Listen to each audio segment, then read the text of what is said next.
Welcome back to another episode of the Protect the Asset podcast, where we deconstruct the lives of successful personal trainers by extracting the tactics, tools, and routines that they've used to build and grow their business. This includes favourite books, morning routines, exercise habits, key business skills, time management tricks, and so much more. In the words of Bruce Lee, absorb what is useful, reject what is useless, add what is essentially your own. Strap yourself in. It's time to protect your number one asset. My guest today is Carlos Fernandez.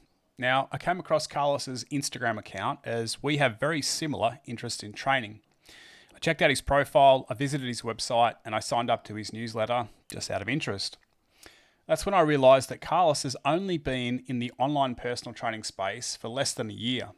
And yet, he's got a very professional and mature attitude to business, and he's a long way ahead of most personal trainers who are trying to build an online business. I was curious to connect with Carlos and hear more about his story. Why did he become an online personal trainer? Where did he learn about building an online business? What are his visions and goals for the future? And how does he perform his standing side splits without snapping himself in half? In this episode, we cover a lot of these points, as well as building a business from scratch, imposter syndrome, time management, career vision, education, mentors, choosing a niche, and a lot more. Carlos is a very switched on guy who is obviously very passionate about handstands, strength, and flexibility training. Even though he's new to online personal training, he's got his head in the game, and there's a lot personal trainers can learn from this episode. So strap yourself in and prepare to protect your number one asset. So I'm an online coach. I teach adults of all ages from all over the world how to improve their strength, how to improve their flexibility, and how to learn cool skills like handstands. And it's pretty vague. I know that sounds like, well, that could mean a lot of different things. And that's by design. Like I realize that people's interpretation of what strength is and what flexibility is and what skills are as well varies. And I didn't want to pigeonhole myself into a very tight niche because it means so many different things to different people. So it's vague by design. And I sort of just share different things, through the different social media outlets and let people come on by and try to learn new things. Yeah, awesome, mate. I like the approach. I'm going to definitely talk to you about your niche and like where that came from. But before we sort of dig into the coaching and your own training, what were you doing previously before you became a coach? So before I came a coach, I was in grad school. And then before grad school, I was working as a chemical engineer for 5 years. So that was my job. That's what I did as a professional adult, like a working adult. Did that for 5 years and decided to pursue just a completely different path in life. A chemical engineer to personal trainer. That's a big leap. It is a big one. It's kind of funny. Like I never ever in my life thought I would be a coach or a personal trainer. Like that's not one thing that ever crossed my mind. And neither. The way that I think my life has played out dictated how I ended up being a coach. So many of the experiences growing up, I had a lot of people that were teaching me. I had a lot of coaches and instructors. And I think that I didn't realize that I saw the value in coaching and having guidance like really early on. And so, life led me to the engineering path. And then when I wanted to change, I was really into my journey I was really into my practice, my personal training practice. And I decided that I want to try helping people with the things that I'm learning through my practice. I gave it a shot and I realized I loved everything about it. And it's everything that I had been doing since growing up, except now I'm doing it for other people. You're talking about mentors and coaches that you were working with. Can you talk us through a little bit of that? Yeah, I alluded to like my childhood, right? So I didn't realize this growing up, but my dad did a really good job at letting me do anything that I wanted to do. So growing up, he let me try everything under the sun. I mean, I did karate, I did softball, I did football, like American soccer. I played the saxophone, I played the trumpet. And for every single one of those that I did, my dad always offered private lessons. He always said, do you want to get some kind of guidance? Like, do you want to get help? Because how are you going to do it on your own? You don't have much knowledge about that. I don't have knowledge about that. So I've always had some sort of guidance in everything that I've ever done. I mean, even with, I remember being about 12 years old and not doing well in math, and my dad said that's not acceptable, you need a tutor. So we got a tutor, right? And then you do better in math. So like I sort of just realized like this is a really great way to learn. Having somebody who has experience with a particular thing that you want to learn, it's so much easier to have them explain it to you and shine a light on that path that you want to take. It's way more difficult to do it alone. That's, I would say that was childhood, right up Mm. until I was an adult. And yeah, we can go into the mentors if that I've had now, but yeah, that was the childhood. Such a great thing to have good support from your dad, and for him to be able to see like how important it is for you to have a coach and for you to sort of embrace that with everything that you were doing there. When did they like after childhood? When did you have a personal trainer yourself, or when did you start to work towards maybe some of the stuff that you're working on now in terms of your handstands, your mobility, and your strength training? Yeah, in terms of physical fitness, I didn't have a personal trainer or a coach until 2019, until March of 2019. So before March of 2019, I'm still working as a chemical engineer. And during this time, I neglected my fitness and I was feeling a bit sluggish, not feeling that great. I felt like I didn't like the way I looked as well. That was also part of it. I felt like my energy levels weren't all there and I wanted to change. I needed a change. I felt it. And so I decided, what does everyone do? You just sign up for a gym and you go to the gym. And I started doing that all the time. I was going all the time. And of course, I became obsessed during that time on trying to find out what's the best program. And you're YouTubing all these different things and Googling articles and trying things out. And I was absolutely in love with the process. And along the way, one of the personal trainers in the gym just reached out. He was a bit of a eccentric character. He was bald and he had a ponytail and he was a professional boxer in Mexico on the side. So he had this like extreme energy about him and I just wanted to coach. I learned from him. I had no idea what we were going to do. We did boxing, we did plyometrics, we did all kind of resistance training.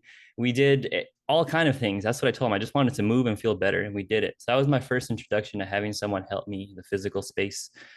But then I started feeling like I was getting much stronger lifting weights. Like I felt like my bench press is getting stronger, deadlift is getting stronger. You feel kind of good about it. And then I felt like, why when I do a push up, it feels so hard, it feels so difficult. And why when I do a chin up, it feels like really hard. Like this doesn't make sense. Like I'm strong, I can bench press.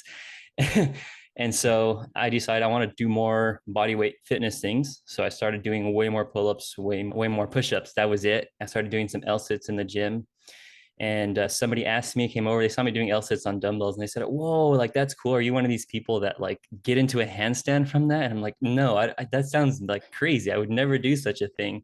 I can't do that. I'm just a regular guy on dumbbells, like doing an L sit. And next thing you know, I started like browsing Instagram. I start seeing people doing crazy stuff with their body. Around the time, I'm just coming across Ido Portal around this time as well and seeing the crazy things that he does. And so I moved on to, I looked for a coach after that. I saw someone doing a V sit and I said, this is the most epic thing I've ever seen. He has his legs in the air. This is way crazier than an L sit. And so it was, I think at the time, the first person I saw do it was Joachim Hilderson. He had a beautiful V sit. And then I saw a few other people doing it. And there was a guy, Eddie Buchmiller. We started chatting and he became my coach. He was a calisthenics coach, and he's the one that put me on the path of handstands, body weight training, and no flexibility, just calisthenics and handstands. What a journey it's been, starting out with the PT, doing the plyometrics and the weightlifting, and then just evolving through, I suppose, a passion really, or an interest in learning how to control your own body weight, and the realization that, strength in one sort of form of movement of your deadlifts and bench press, how it wasn't carrying over to your chin ups and your push ups. You were still working as an engineer at this time. We could take a step. We could take a step back. I was working as a chemical engineer up until around February, March of 2021. At the time in 2019, when I hired the boxer to do just the different kind of things we were doing, I was still working as an engineer then. And then when I hired the calisthenics coach, I was also still an engineer during that time. I would do all my training after work, normal normal type of life, but still very obsessed. I started training 2 hour sessions, 3 hour sessions with him. And so yeah. When did you start to ponder this idea of becoming a coach, and then when this transition happened, when you decided to leave the engineering career, like 5 years into the engineering career, you've probably gone from, pretty good wage to, starting from scratch again. That was the hardest part of it all, right? It's hard to leave a career when you're already established. I was living in San Francisco at the time, and it was a great job. I loved it. It was challenging. It was fun. I met great people. I learned great things. But I wanted to try different things out. I felt like engineering wasn't where I wanted to end. Like my journey didn't end at engineering. That's all it was. So I started getting curious about how to leave. It's not easy to just leave your career because people in society don't see it as a normal thing to do, right? When I pitched the idea to my parents, and they're like, you don't, who just has a very qualified career and says goodbye? And what's your reason? Like, do you even have a good reason, right? And I didn't really have one. Like, I just knew I didn't want to do that forever, and I want to do other things. I'm obsessed with training. That's all I knew. And so I figured the best way to get out of the career is use grad school as an excuse. And so I was living in San Francisco. I reached out to some professors at the school in Southern California, here where my parents live. And I just said, hey, I'm interested about coming back to pursue a master's program. And they said, you did well when you did your undergrad here. Just come on by. Basically you're in. I didn't have to do much. They let me in. And that was my excuse. When you leave for grad school, people think it's okay because you're doing something that's going to further your career. This wasn't my intention, right? I didn't tell anyone this. It's not my intention. And so after my first semester of school, this is now like, we're talking about spring, summer of 2021. At this point, I'm already working with my current coach. I moved on from working with Eddie Buchmiller to working with Erdy, learning to human. And so at this time, I'm starting to get really into flexibility and handstands. Like, that is the priority over everything else.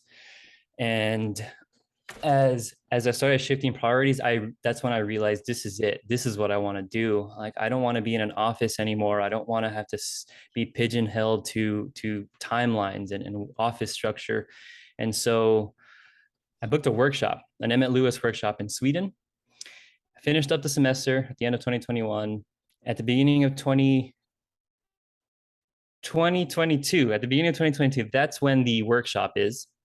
So I had a choice. Like, the workshop comes up, it's on March 5th, and March 3rd I had an exam, like, for grad school.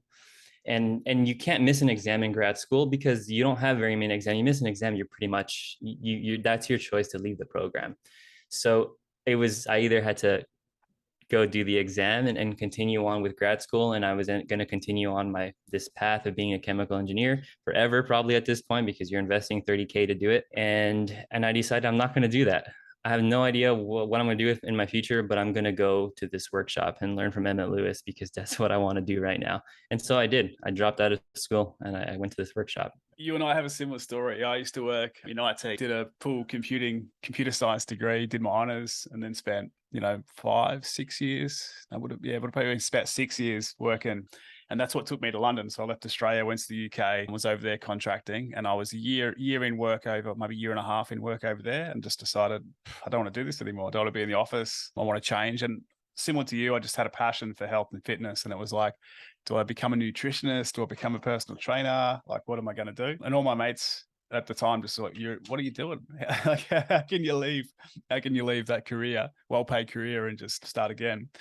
And like, there was a lot of doubt in my mind. Like, I was like, well, do I do this? Do I not do this? Tossing and turning. What was going through your mind when you were making that decision? Like, how were you feeling? So, as a chemical engineer, I guess the reason I became a chemical engineer was because my best friend and I we're in community college, which is right before we go to university. Like, it's like a step in between high school and university here in the US.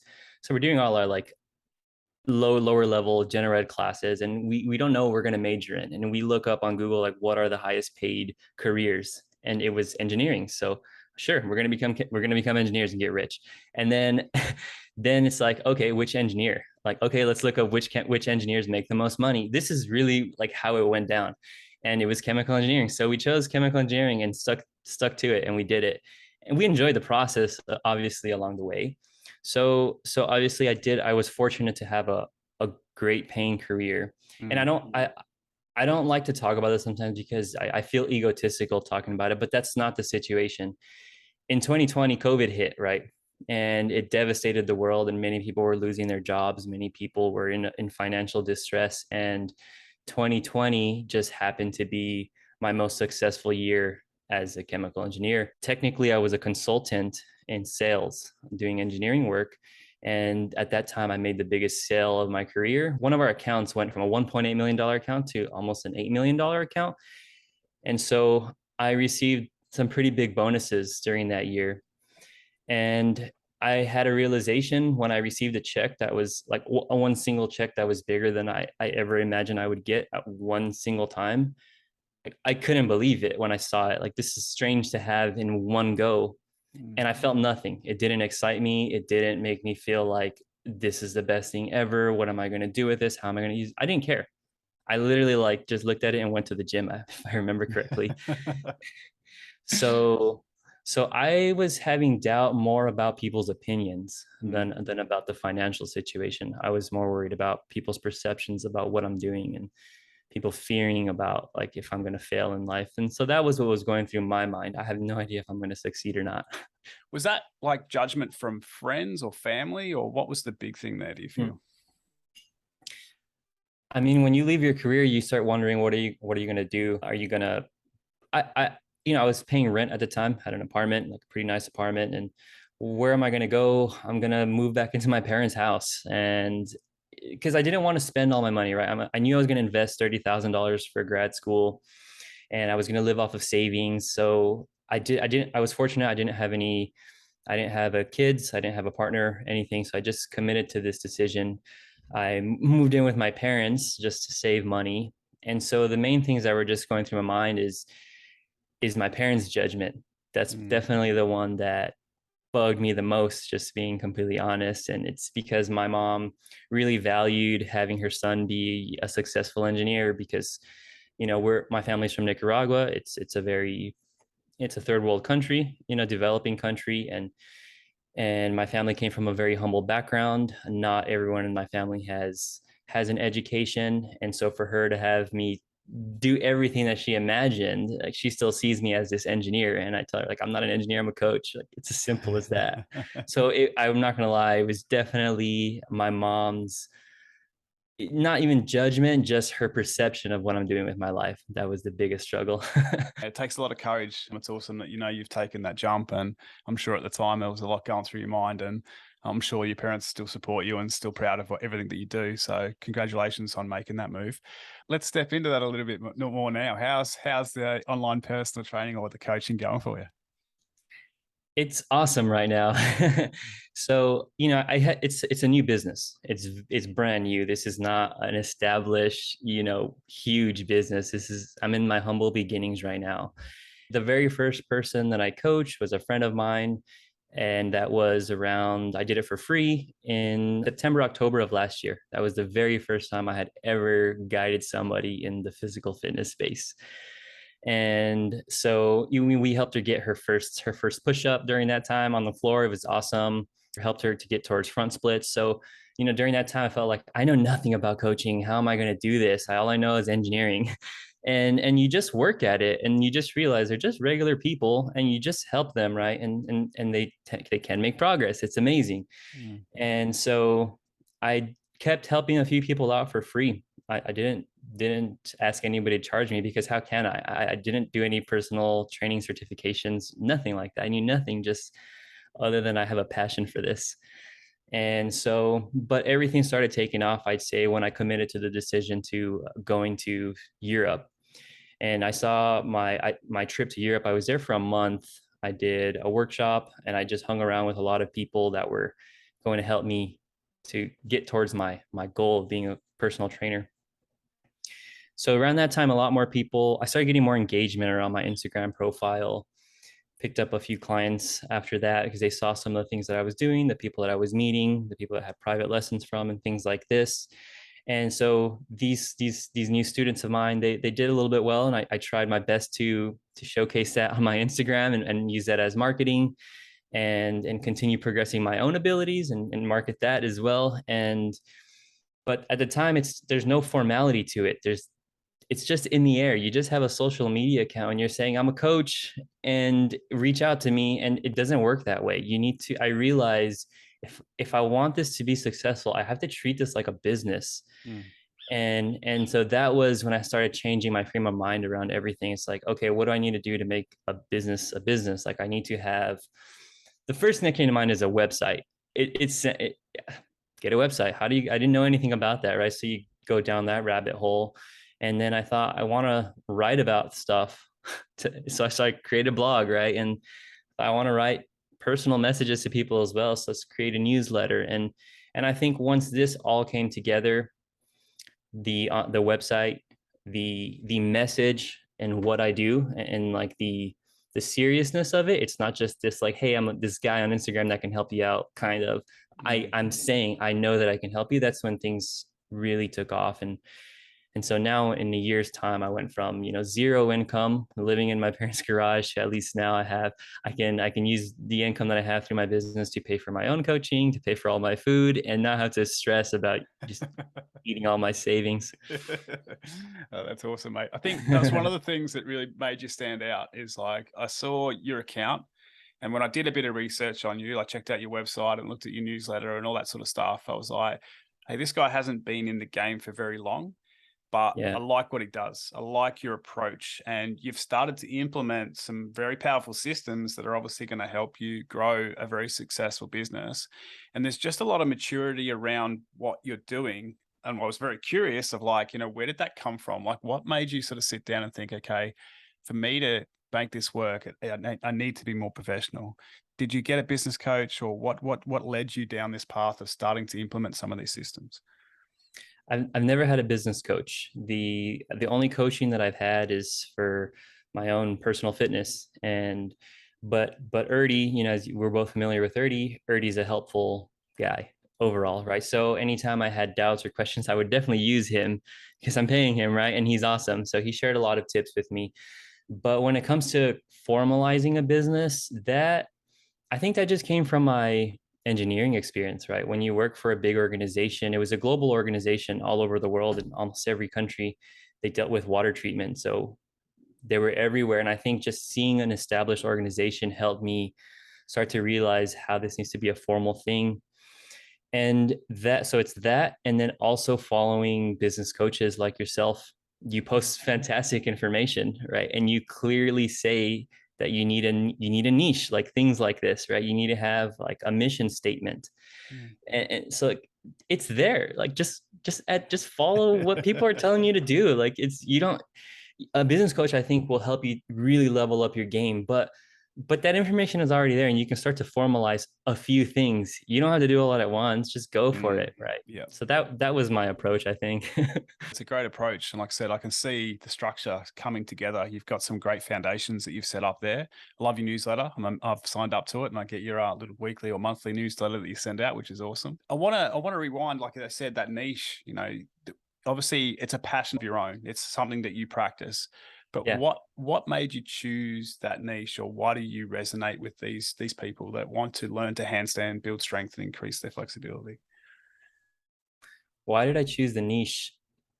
The, I chose this niche just because it's what I do. It's what I know. It's the experience that I have. It's as simple as that. Like I spend hours and hours and hours weekly training flexibility, training handstands, and training my strength. And I spent hours and hours and hours like researching these topics and learning about these topics and trying to find new information and reading more. So this is one of the only things I really think about. I mean, you can probably tell, right? Because I haven't been doing this long. So like for me to get to where I'm at now, I needed to approach it this way, just like really dive in. So my niche just came from the things that I do. But it's really broadening now. I'm realizing at first it was more like, okay, I can really help you with handstands because I do handstands. But like I mentioned earlier on, people's interpretation of what strength is and what flexibility is very, very, very different. It could be somebody who says, I'm just looking to improve my strength.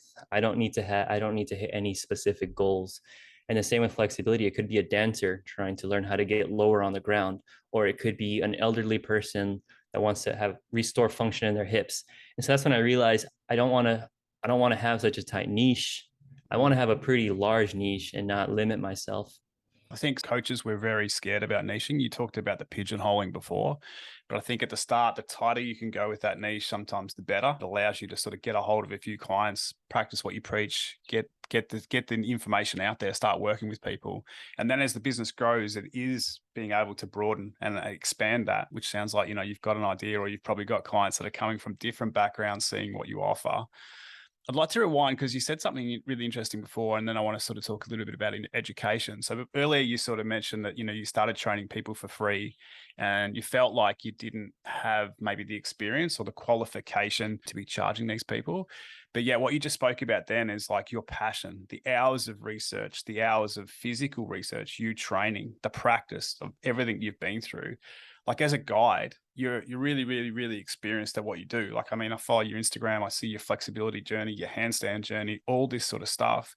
And if I'm a client who wants to hire a coach, I'm not going to come to you for weight loss because you're not the weight loss coach, and your No way. experience there is probably going to be zero. Like you're like, oh, it's not what I do. But Yeah.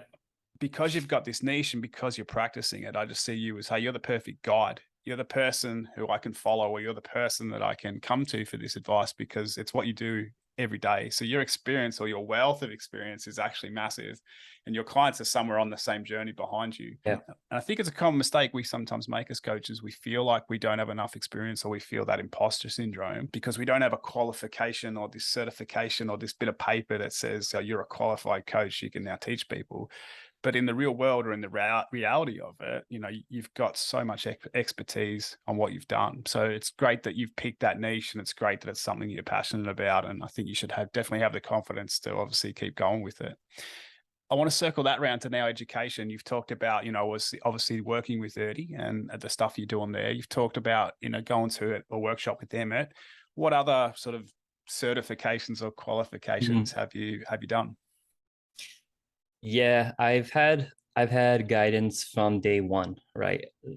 As, because as soon as I got into the body weight fitness and all these things, I bought a few programs online. Right off the bat, you have some guidance already. And so after that, I had my first coach, Eddie, and then Erdy, and I've had them the entire way. Never stopped doing that. But after that, yeah, the very first thing that I did is I attended a handstand workshop in Washington, D.C. at Chris Gary's gym, Physicality DC. And Kyle Wieger was doing a beginner handstand workshop at the time. So that was the very first formal thing I did, I think, in the industry, or the movement space, the handstand culture kind of people.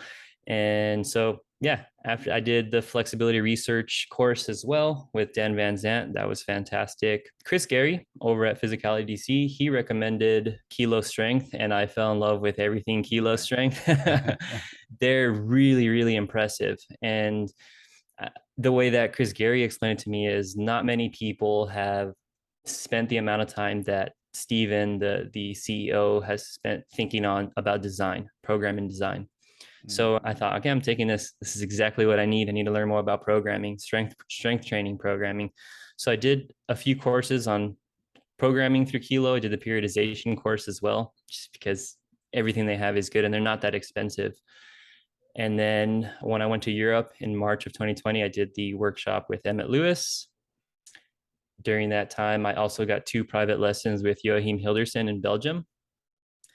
And then I also spent 2 weeks just hanging out in Germany with a bunch of amazing guys that were into calisthenics and learned a ton from them. I consider that a learning experience as well that I can bring to the table.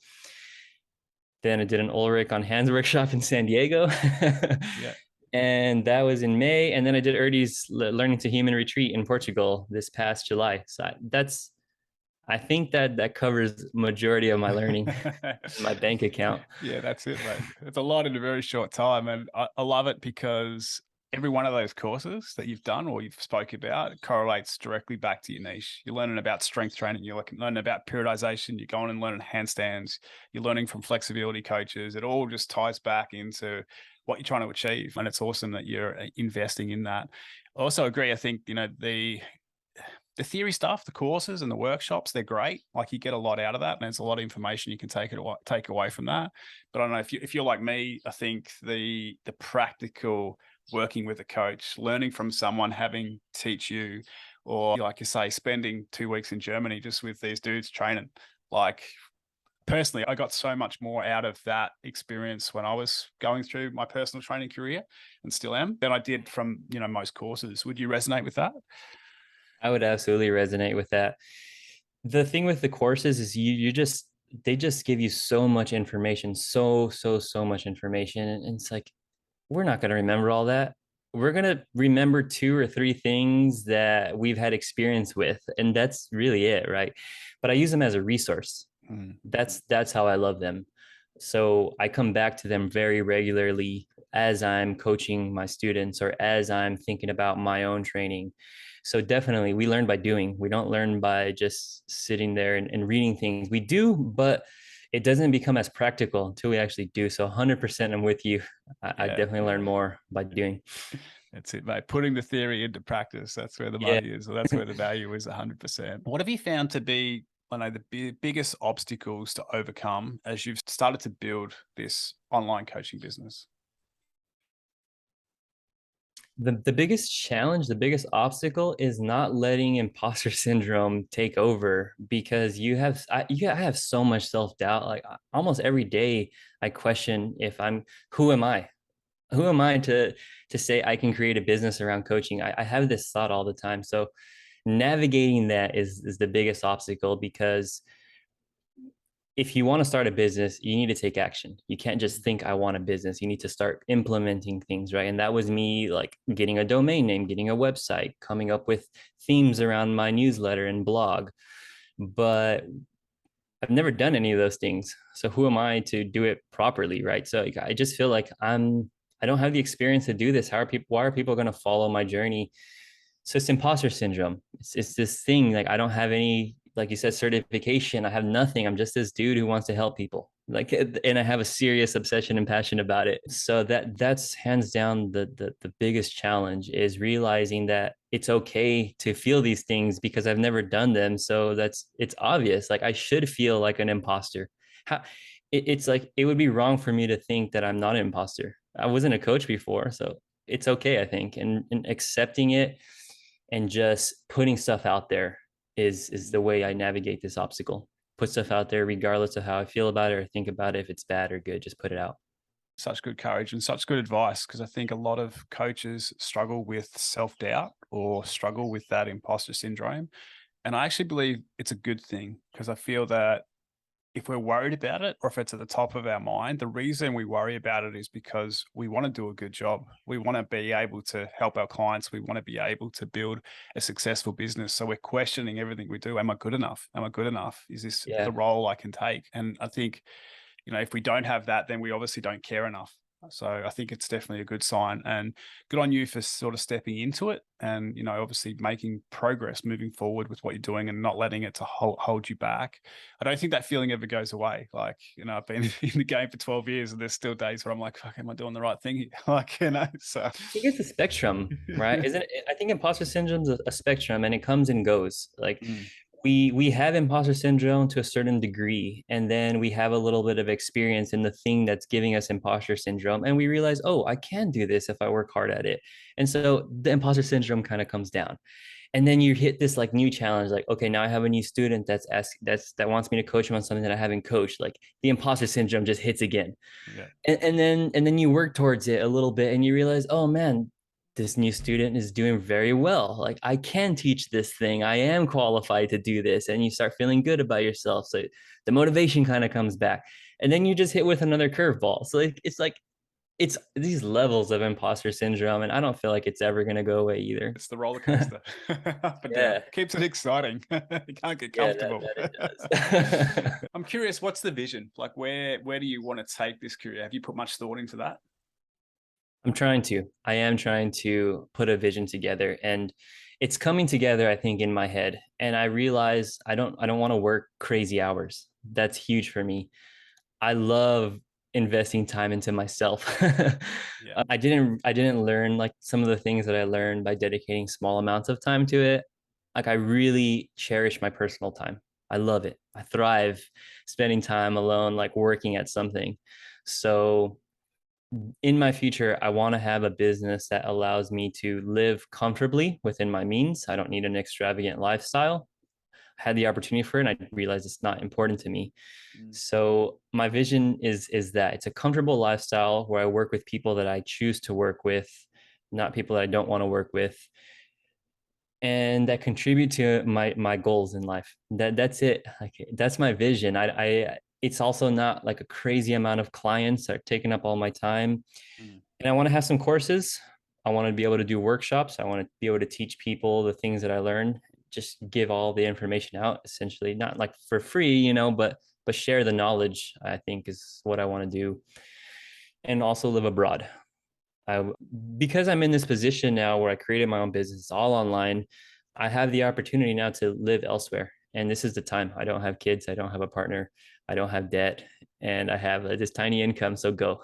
Yeah, that's it. That's the vision I think right now. The flexibility when you're online is just being able to pick up and go anywhere. So yeah, I know that. We did when COVID hit, my partner and I bought a caravan and we lived on the road for 18 months, just traveling around Australia. And the whole time I just worked online. So 18 it's months. That's a long time. yeah, man, it was epic. I got some galvanized pipe and some joiners and built this, fold up pull up bar that I could put in the front compartment of the caravan. And just wherever I'd go in the caravan parks, I'd set up and all the old guys would come past going, wow, you're keen. And I used to do that. And I was like, oh, muscle memory, mate, come and join in. He's like, oh, no, sore shoulder. That's so good. That's So, so good. That's yeah. an awesome time, 18 months. Did you go around all of Yeah, Australia during that time? yeah, we did a whole lap in that time, mate, and we spent a good sort of 3 months over there in WA. I'm not moving too much around sort of Ningaloo, which is the reef up there, Exmouth. So our partner and I keen divers, so we are doing a bit of diving over there and sort of camping around there for a fair bit. Yeah, and we are sort of thinking, where do we want to live? Like, and just traveling around, getting an idea of different places. And we ended up in Queensland where we are now, so sort of northern Queensland. So we've been here nearly a year, but yeah, it was epic to have that flexibility, like you're talking about, just being able to pick up and travel. So that's pretty cool. I like the sound of workshops. I like the sound of, what you're trying to do in terms of just building a career that gives you that flexibility to obviously, value your own time. How many clients do you think that is? Like what do you feel is your limit there in how many you can coach? I have 10 clients right now. Yeah. And I will say 10 clients is already very time consuming for some of these things I've realized. And when somebody's doing strength training, flexibility training, and handstands all in one, and they've got a very, very complex program and they're doing different things daily, you're receiving a lot of videos very, very regularly and a lot of questions. And I welcome it all. Like it's all about the student, right? This business isn't going to succeed if Mm. my students don't succeed. So I dedicate, I give everything to it. I'm willing to sacrifice a lot of things in my life, I think, to ensure that my students make progress. And I never experienced that before where I've actually sacrificed my own training now for students, like when I needed to do things for them, where before I never sacrificed anything for my own trainings. Like that's a good feeling for me that I have this, and it makes me feel like I'm in a good place. So 10 students, it already takes up a lot of time, but I need more money. It's not enough, right? Mm. To consider my future. Mm. So I think ideally would be, I would say around 15 students, I think would be good. 10 to 15 students who are paying it's going to be a higher ticket price. Mm. Right now there's some people still on some discounts that I gave and things like this to get the business going. Mm. So I think 15 clients and having some courses, having some workshops and supplemental income through digital products is where I want to go. That evergreen stuff and the workshops is definitely a good way to top up the finances create something that gives you, just like I said, where you don't have to do too much, but it can be churning over like a steady sort of income in the background. Right now it sounds like you do a lot for your clients, and you give them a lot of value in these early stages. I think that's very important of your career, sort of setting that up. And you're obviously still building systems. I know you've got like a video library that you send out. You send out videos every now and again, and that's all that stuff takes time. But as you get more and more content there, and as that grows, obviously you start to save time in that sort of stuff as well. Yeah, and if you're going to be doing workshops and the goal is to travel, it's a great opportunity to combine both of those there, which is epic. What's the best part? What do you love most about what you do now? That it doesn't feel like a job. Yeah. It's hands down the best part. Like I wake up and I don't feel like literally I wouldn't normally cuss in a situation like this, but like literally I wake up and I don't feel like fuck. That's it. I It's not like I disliked my job. I loved working as an engineer, but I didn't always want to go to the office. Whereas I generally do want to wake up and train, and I generally do want to wake up and work with my students and see their progress. And I get so fulfilled when I see them like unlock a new skill. Like it's the coolest thing ever because I've been through that journey. I know what it's like to not be able to do much and gain some capabilities on your journey. It's a good feeling. It's a good feeling. Not many things trump it when your hard work gives you something that hard work couldn't, nothing else that only hard work can give you. Sorry. So yeah, not having the feeling of fuck in the morning. I can relate to that. And like I say, I think it's all about the clients and the students. And when you do see the progress that they make and just how much energy and joy it brings them, like it just makes that satisfaction. I think that was one of the things that led me to leave my, business career, like leave the office job. I wasn't satisfied with what I was doing in terms of like you go to work, you help a company earn more money. At the end of the day, like what was it doing for me? I'm leaving work with a paycheck. But with coaching, there is that sort of really gratifying feeling of knowing that you're having an impact on the health and well-being of people and just changing their mindset, their lives for the better, which is just rewarding, I suppose, as a coach. And one of the reasons I think we all do it. Yeah, that's it. It's rewarding. It's rewarding to see people improve themselves. So I used to have this feeling as an engineer, like if it's a grim thought, but I used to think I worked hard. I really did work hard. And I used to think if, let's say I had an accident and I died, super grim, but if I died, would the company really care? I think that they would just hire someone else to fill my spot and a week later it'd be fine. It's not like the company would crumble in any way. It'd be just fine. And so I didn't like that feeling. I want to feel a bit cherished and like wanted and desired. Like I want people to want my value, not just use it to reap their own benefits. And I get that from my students. I can feel that they love the time that I give them, the patience that I give them. I try to understand them and meet them with whatever they're experiencing. So yeah, it's rewarding. That's it. Yeah, that's a great way to look at it, mate. I think that's really valuable. Just sort of see that if you were to die, you will be missed. I'm sure your clients will miss you. So Fingers crossed. fingers crossed. If you're doing a good job, I'm sure they will. Definitely, definitely. How do you go with time management? Because obviously, when you're working in an office and you've got that sort of corporate career, you've got structure, there's all that sort of stuff set up. But now you're your own boss. How have you gone with managing your time?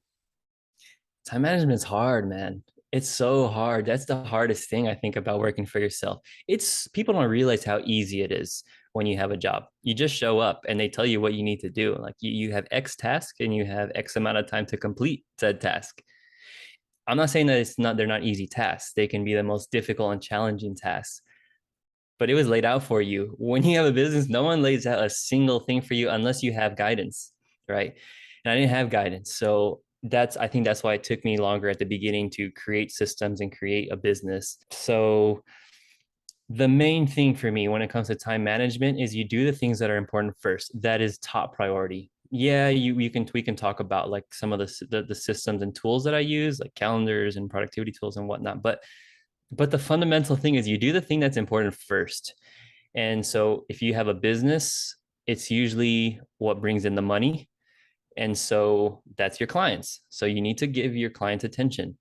That's top priority. Nothing else matters, right? Like that's when I realized like, yeah, my training matters, but also there's no business without the client. Yeah. So number one, usually if I can afford to train myself, train for myself first, then I'll do that.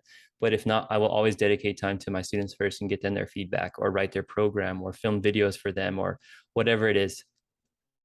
Yeah, My wise. students first. Yeah, wise words, mate. Definitely. I think that's one of the number one things that I sort of teach as well for a lot of coaches is take care of the clients you've already got, and that should be your number one priority. Like say that a business is based on profit. If you're not making profit, the business ain't going to survive, and that's what brings in the money. So you've got to look after those clients before you worry about your marketing and before you worry about all the other stuff that you need to do in your business. Is just service or take care of obviously the people you got. Yeah. Are you a very routine person? Like, do you have a morning routine, an evening routine, any of that sort of stuff? Yeah. I do the same thing every single day of my life. What does that look like, mate? Talk us through it. Yeah, I'm as routine as it gets. Like almost militant. And it's not because I'm a militant person. It's just I know that that's what I need to succeed is do the same thing over and over and over and over again and have like stability. So I wake up, I take a shower, I drink coffee sitting in a deep squat in front of my house.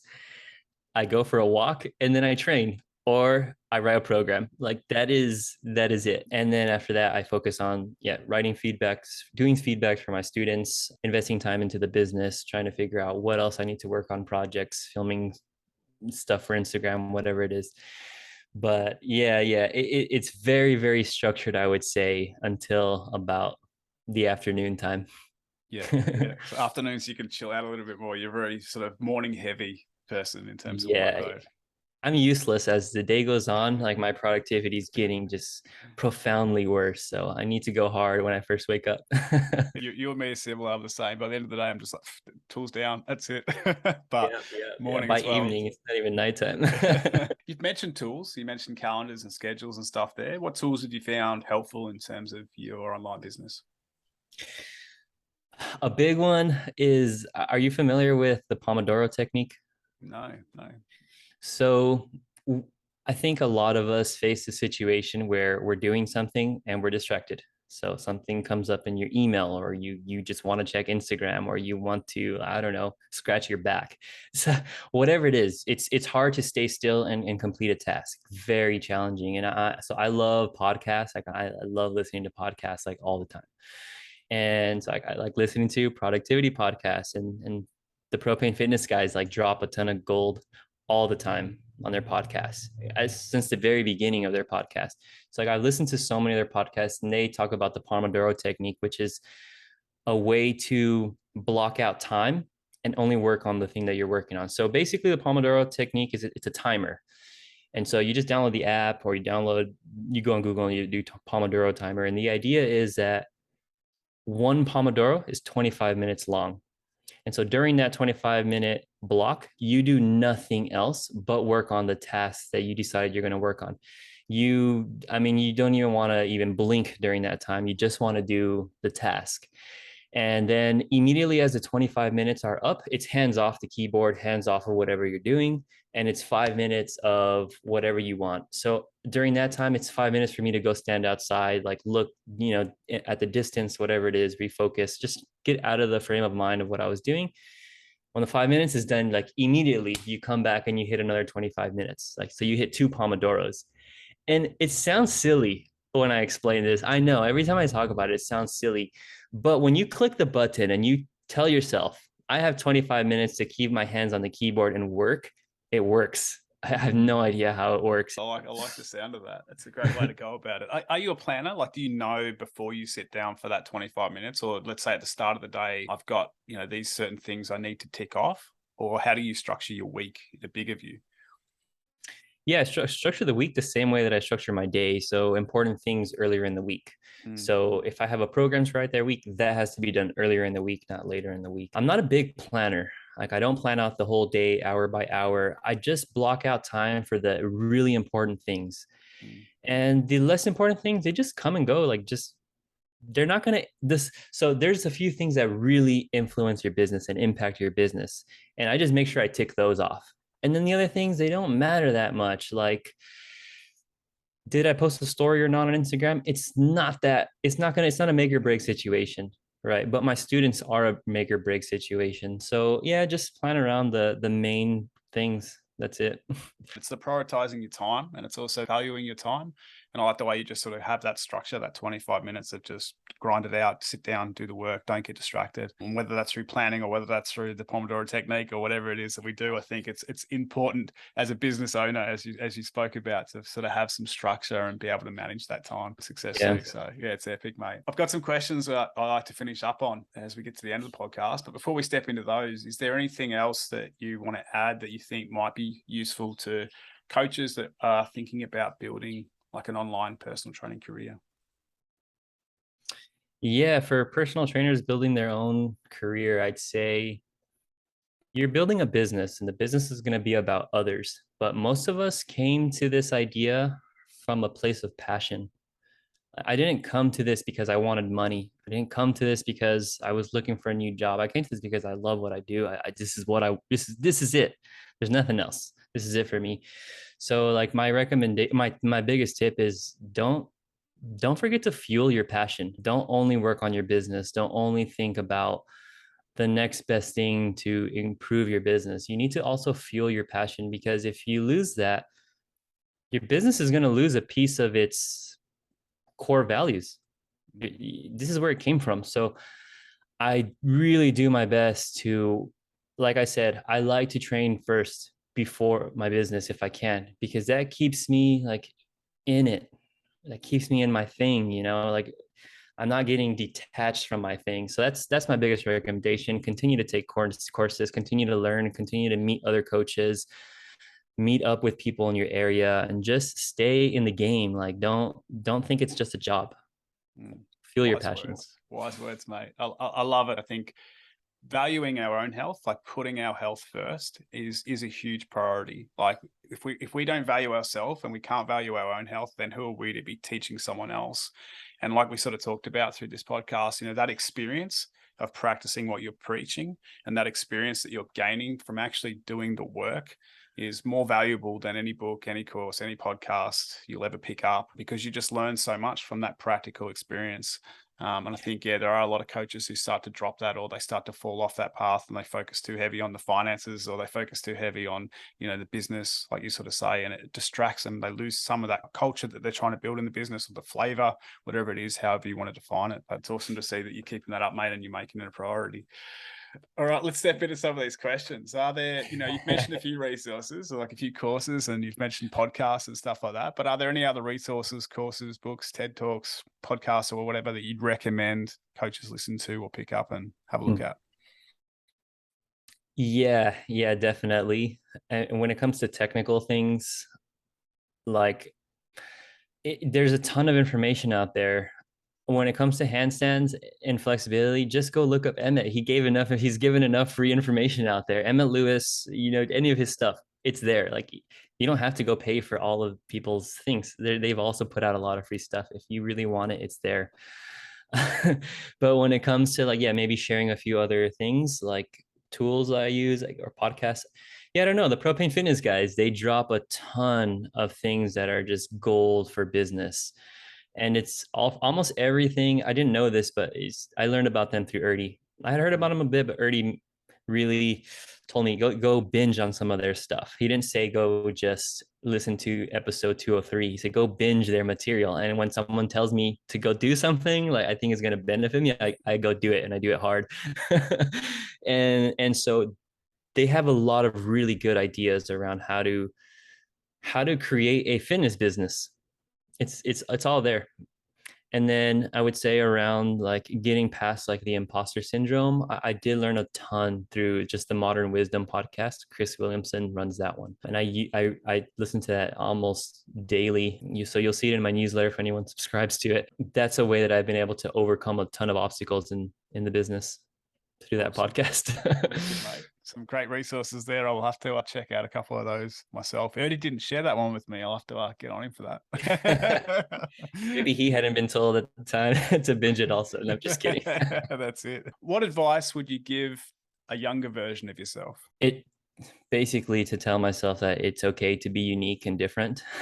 I was a little bit hard on myself growing up when I used to think like, why is it that I'm fine like spending ages alone in my room trying to learn how to play the trumpet and improve my trumpet playing skills, or 3D printing, or whatever it was, skateboarding. I've always been very invested into the things that I do, and a lot of them weren't like team activities, they're very independent activities.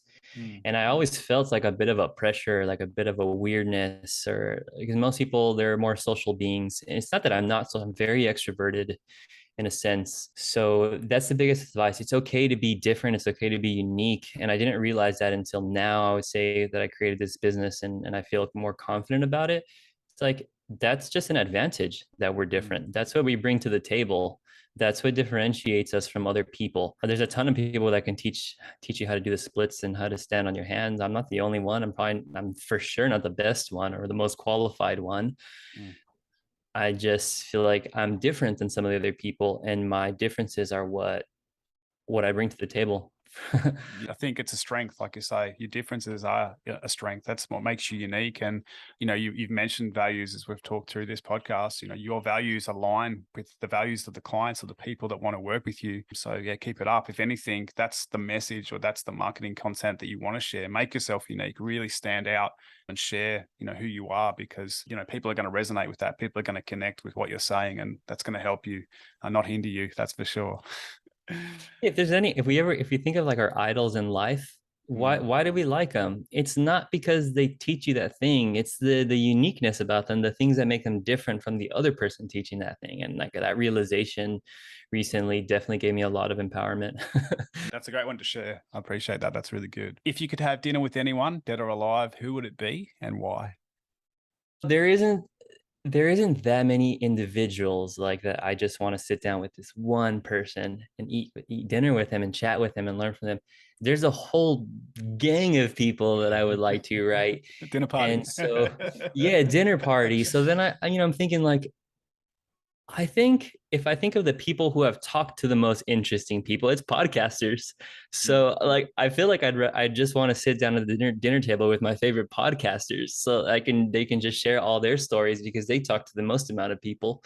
So it'd probably be my top three favorite podcasters. Like I'd probably sit down with Rich Roll, Jocko Willink, and Chris Williamson from Modern Wisdom. There you go, mate. Well, I look forward to your podcast launch and you sitting down and having a chat with those people. Yeah, it's coming. It's It's coming. Give me coming. another year. Before we finish up, Carlos, where can people find out more about you or get in touch with you and learn more about what you do? I think the best place is either my website. Definitely the best place is my website because I've got plenty of blogs that explain what I do, the technical things that I teach. And so that's just losmovement.com. Yep. And my Instagram, where you can see my training, so my students, my newsletter, my blog articles as well. That's just instagram.com/losmovement.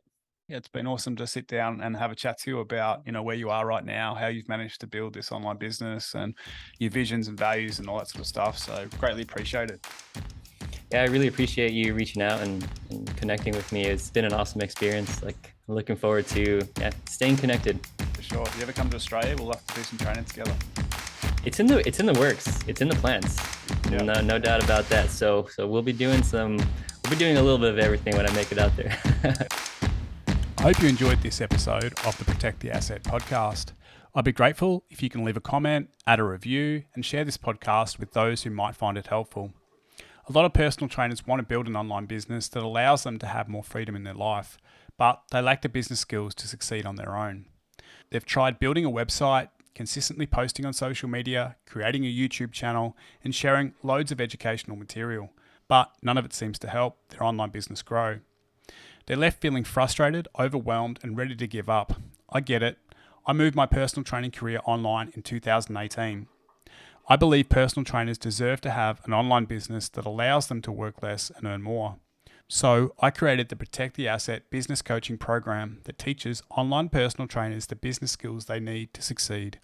It's time to stop wasting time on marketing and sales strategies that just don't work, the stuff that's not sustainable. If you want to build an online business, but you're not sure of the best way to go about it, visit www.protecttheasset.co to learn more about building a business that gives you both freedom and financial security. Thanks for listening, and I wish you all the success and happiness in your personal training career.